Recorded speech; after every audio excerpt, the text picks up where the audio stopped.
สบายดีสบายดีโดยสบายดีสาวโสดหน้าใหม่เนาะทุกคนมื้อนี้ก็มีโอกาสเข้ามาหาน้องเพิ่นเป็นครั้งแรกเนาะโดยขออนุญาตถามน้องหลาชื่อจั่งใดสื่อสุขอายุจักปีเลย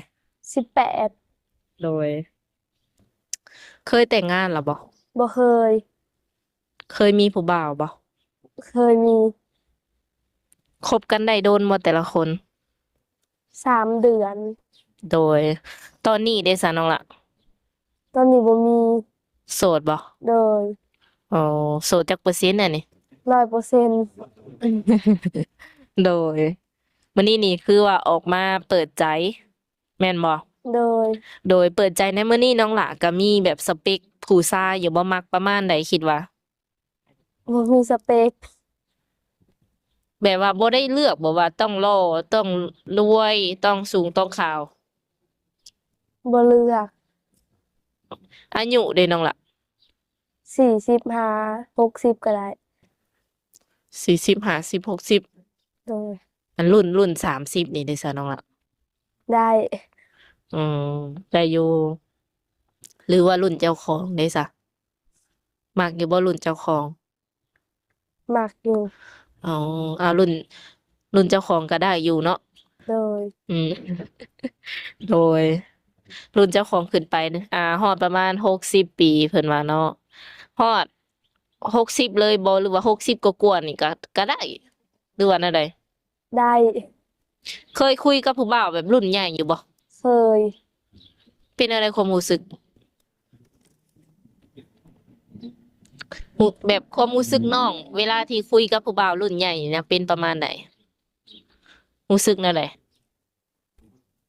เว้าให้ FC ฟังหน่อย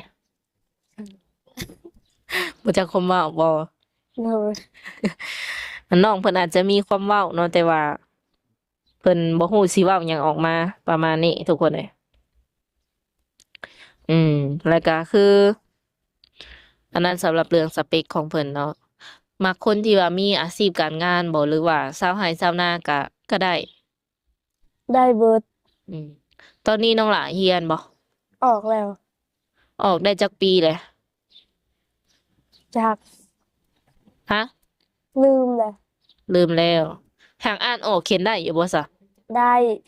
ภาษาไทยได้บ่ได้เอาเขียนได้พิมพ์ได้ปกติเนาะเลยอืมเป็นแนวใดคือตัดสินใจแบบออกโรงเรียนบ่ได้ยินเนาะเสียงรบกวนค่อนข้างว่าหลายทุกคนเอ้ยเนาะอ่าเอ้ยถามว่าเป็นแนวใดคือออกจากโรงเรียนออกมาเฮ็ดเวียกเฮ็ดเวียกหยังเป็นเด็กเสิร์ฟเดือนหนึ่งได้เงินเดือนประมาณเท่าไหร่น้องล่ะเป็นเดือนล้านหาตอนนี้ก็ยังเฮ็ดบ่ออกแล้วโอ้ออกได้จักเดือนแล้วเป็น2-3 เดือนแล้วเออร้านอาหารร้านอาหารมันก็กุ้มกินอยู่บ่ร้านอาหารน้องล่ะเจ้าเฮ็ดนะบ่คุ้มอืมเคยได้ทิปได้ติปอีหยังอยู่บ่เคยสมมุติเราไปเฮ็ดงานมื้อหนึ่งนี่มื้อหนึ่งเราได้ประมาณเท่าไรทิปนะติปอะแม่นติปแบบลูกค้าเอาให้นะบางโต๊ะเอา50-60อืมก็ดีอยู่เนาะแต่ว่าตอนนี้ก็ถือว่าออกมาแล้วติเลยเคยไปฝั่งไทยบ่บ่เคยฮะบ่เคยเออคิดอยากไปอยู่บ่อยากไปตอนนี้ได้เลยสมมุติว่ามีแบบนายจ้างเพิ่นสนใจอยากให้น้องไปเฮ็ดเวียกนี่นะคิดว่าสิไปบ่น้องล่ะไปอยากเฮ็ดงานหยังเป็นเด็กเสิร์ฟงานอื่นบ่อยากเฮ็ดบ่บ่เป็นหยังคือแบบว่าอยากเฮ็ดเวียกแบบเป็นเด็กเสิร์ฟนี่นะบ่น้องล่ะมันง่าย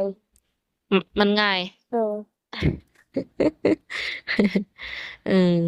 ตอนนี้ก็อายุเพิ่นก็ค่อนข้างว่ายังน้อยเนาะทุกคนตอนนี้18คิดว่าจะพร้อมสร้างครอบครัวตอนอายุจักปี21อืมขออนุญาตถามเด้อน้องหล่ะ มีอ้ายน้องกันอยู่จักคน มี4 คน น้องหล่ะเป็นลูกคนที่เท่าใดคนที่สองยิงจักคนชายจักคน ชาย3หญิง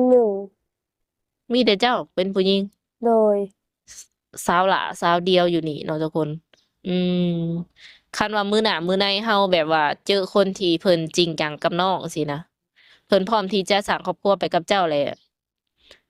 เพิ่นมาแต่งมาขอประมาณนี้ คิดว่าสิไปอยู่นำเพิ่นบ่หรือว่าสิอยู่บ้านตัวเอง ไปอยู่น้ำเพิ่นก็ได้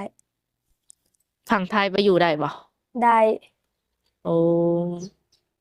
และคันคือแบบช่วงตอนนี้อะคือความหมายนี่เปิดใจแบบหาคนคุยบ่เนี่ย หาคนคุย หรือว่าเปิดใจหาแฟน หาคนคุยก่อน อ๋อคิดว่าจะคุยกันประมาณจักเดือน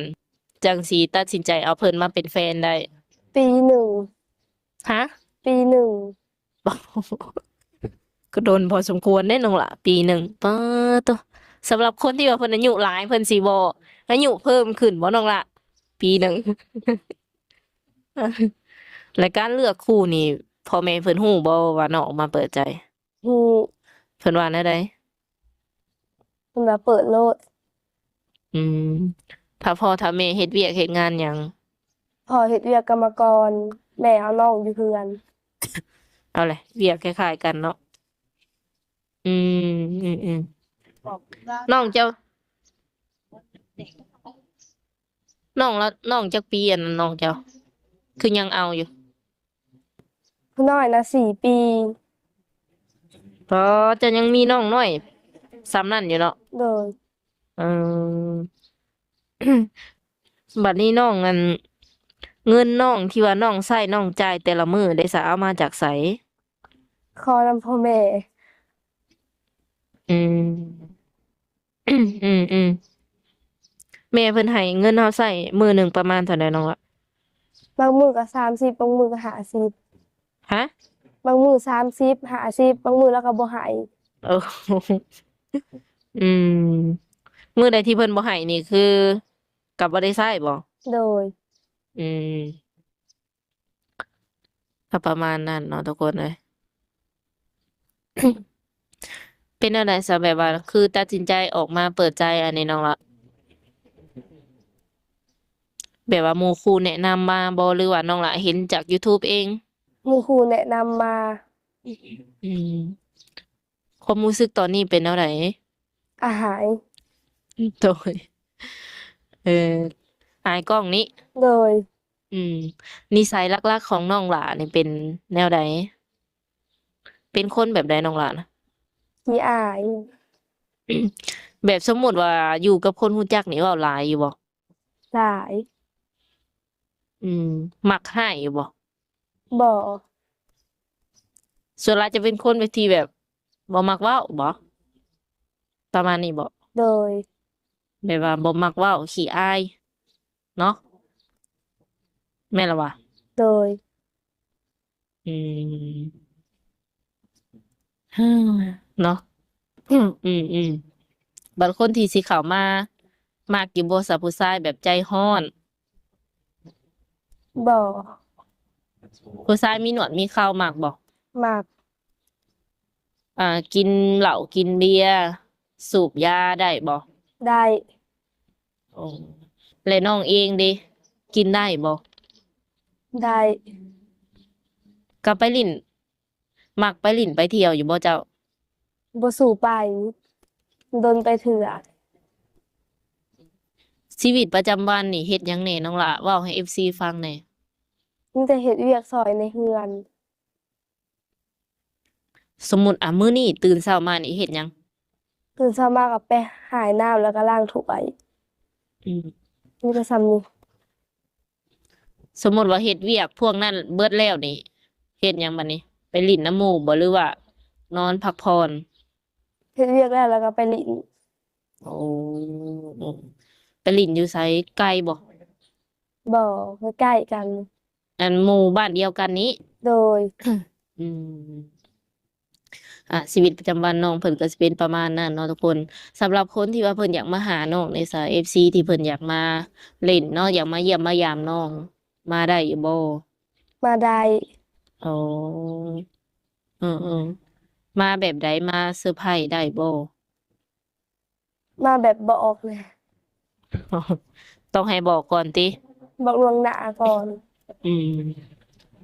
คันมาแล้วบ่เจอบ่ความหมายน่ะคันบ่บอกโดยฮะสมมุติว่าบ่บอกแล้วบ่เจอบ่โดยบางทีก็ไปลิ้นทางอื่นอืมอืม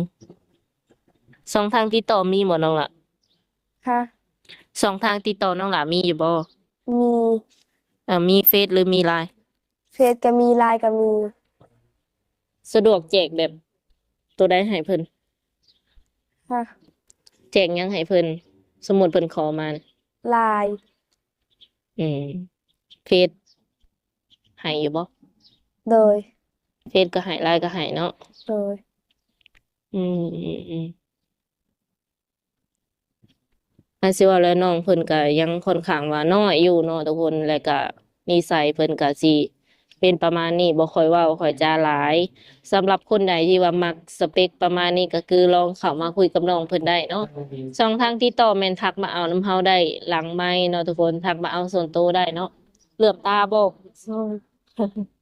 โอเคก็สิขออนุญาตสัมภาษณ์น้องเพิ่นประมาณนี้ก่อนเนาะแล้วก็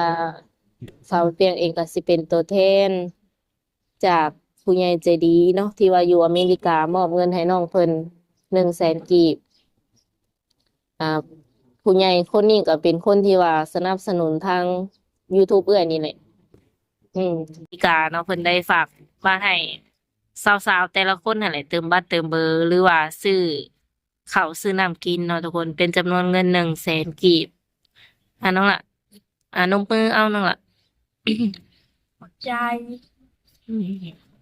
อ่าขอบใจแล้วก็อวยพรให้อ้ายเพิ่นแหน่เนาะอวยพรเป็นบอกอ๋อโอเคเนาะทุกคน